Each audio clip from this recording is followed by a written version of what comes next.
अस्सलामुअलैकुम। I am Kamal. Welcome to Biovibe. आज हम डिस्कस करेंगे सेल स्पेशलाइजेशन। सबसे पहले सेल स्पेशलाइजेशन की डेफिनेशन को समझ लेते हैं कि सेल स्पेशलाइजेशन है क्या। मल्टी सेलुलर ऑर्गेनिजम्स जो होते हैं वो डिफरेंट सेल से मिलकर बनते हैं। अब हर सेल का एक स्पेसिफिक फंक्शन है, एक स्पेसिफिक स्ट्रक्चर होता है। जो सेल एक स्पेसिफिक फंक्शन परफॉर्म करें उसको हम कहेंगे सेल स्पेशलाइजेशन। अब प्लांट और एनिमल सेल्स के स्पेशलाइज्ड सेल्स को डिस्कस करते हैं। सबसे पहले है मीजोफिल सेल्स। अब मीजोफिल सेल्स जो हैं ये प्लांट्स में होते हैं। ये ग्रीन सेल्स होते हैं। ये प्लांट्स की लीव्स में प्रेजेंट होते हैं। ये परफॉर्म करते हैं फोटोसिंथेसिस।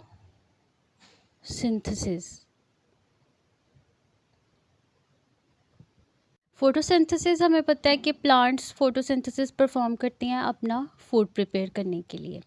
अब मीजोफिल सेल्स में होता है क्लोरोप्लास्ट।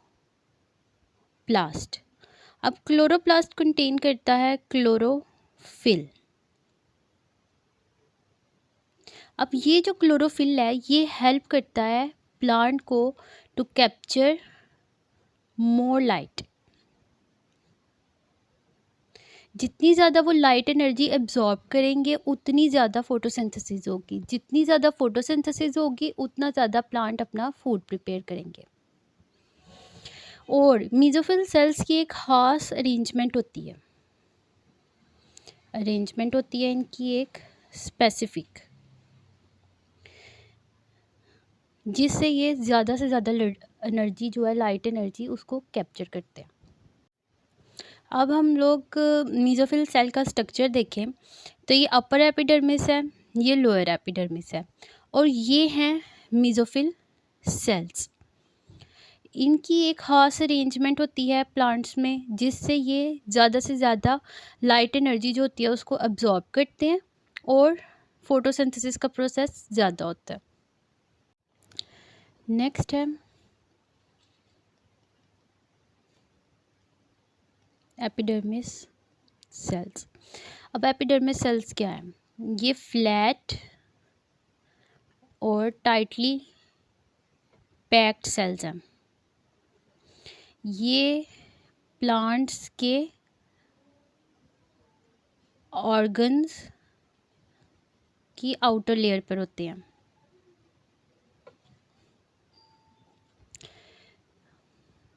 इनका मेन फंक्शन जो है वो प्रोटेक्शन प्रोवाइड करना है प्लांट ऑर्गन्स को। उसके अलावा ये क्या करते हैं कि जो एपिडर्मिस सेल्स हैं रूट्स में ये बनाते हैं रूट हेयर। अब रूट हेयर से क्या होगा कि इनका सरफेस एरिया इंक्रीज हो जाता है।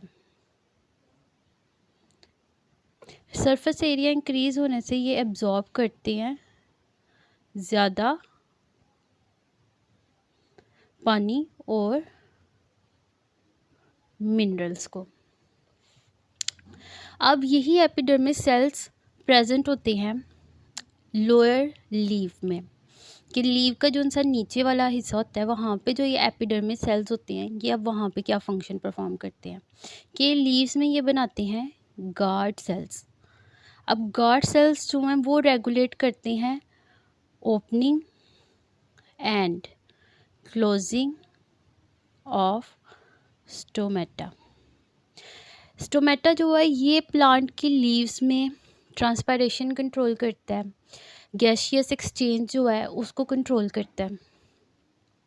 अब गार्ड सेल्स जो हैं जब इनमें बहुत ज़्यादा पानी भर जाता है ये ऐसे बिल्कुल ज़्यादा सख्त हो जाती हैं और ये स्टोमेटा को ओपन कर देती है कि जो एक्सेस वाटर है वो बाहर निकल जाता है। लेकिन जब पानी थोड़ा होता है तो ये गार्ड सेल्स स्टोमेटा को क्लोज रखते हैं ताकि वाटर का लॉस ज़्यादा ना हो। नेक्स्ट है मसल सेल्स। ये सेल्स जो हैं ये स्पेशलाइज्ड होते हैं इन एनिमल सेल्स, ये एनिमल सेल्स में होते हैं। दूसरा ये कि ये हेल्प करते हैं, help in movement and contraction, के मूवमेंट और कंट्रैक्शन में हेल्प करते हैं। ये इलोंगेटेड सेल्स हैं with actin and contractile protein।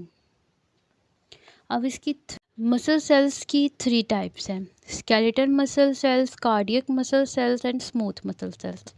सबसे पहले है स्केलेटल मसल सेल्स। अब जो स्केलेटल मसल सेल्स हैं ये लॉन्ग एंड स्ट्रेटेड होते हैं। स्ट्रेटेड का मतलब ये है कि जब इनके सेल्स को माइक्रोस्कोप में ऑब्जर्व किया जाता है तो इस पे बैंड्स बने होते हैं, लाइट एंड डार्क बैंड्स, उनको कहते हैं स्ट्रेटेड सेल्स। नेक्स्ट ये कि ये अटैच टू बोन्स होते हैं, कि ये बोन्स के साथ अटैच होते हैं। फिर ये कि ये वॉलंटरी इन एक्शन होते हैं।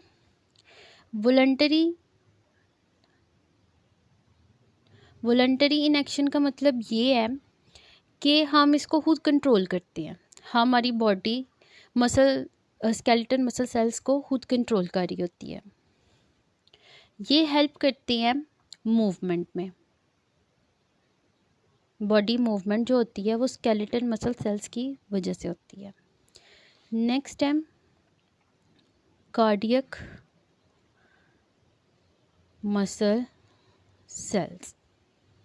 ये ब्रांच्ड होते हैं और स्ट्रेटेड होते हैं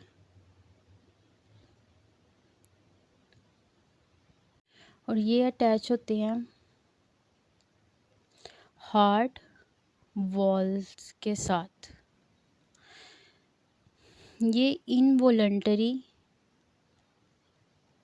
इन एक्शन होते हैं कि हम इसको कंट्रोल नहीं कर सकते, ये खुद बहुत काम कर रहे हैं। ये हेल्प करते हैं pumping of blood in heart, कि जो दिल का धड़कना होता है वो इन मसल्स की वजह से होता है। नेक्स्ट है smooth muscle cells. Smooth muscle cells जो हैं ये स्पिंडल होते हैं,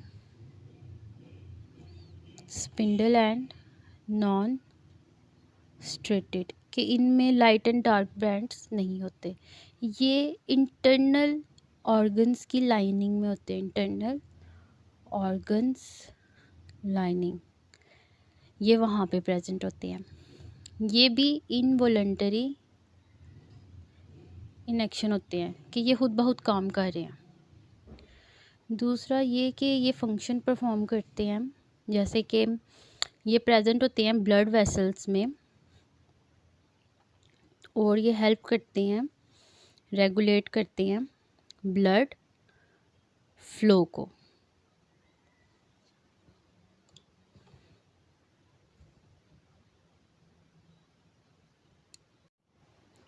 बुक में हम skeletal muscle cells, cardiac muscle cells और स्मूथ मसल सेल्स की डायग्राम को देख सकते हैं कि स्केलेटल मसल सेल्स जो हैं वो लॉन्ग और स्ट्रेटेड है, कार्डियक मसल सेल्स जो हैं वो ब्रांच्ड और स्ट्रेटेड है, smooth muscle cells spindle and non striated है। अब स्केलेटल मसल सेल्स हैं वो बोन्स के साथ अटैच होते हैं, कार्डियक मसल सेल्स हार्ट की वॉल्स में अटैच होते हैं और smooth muscle cells internal organs की लाइनिंग पे अटैच होते हैं।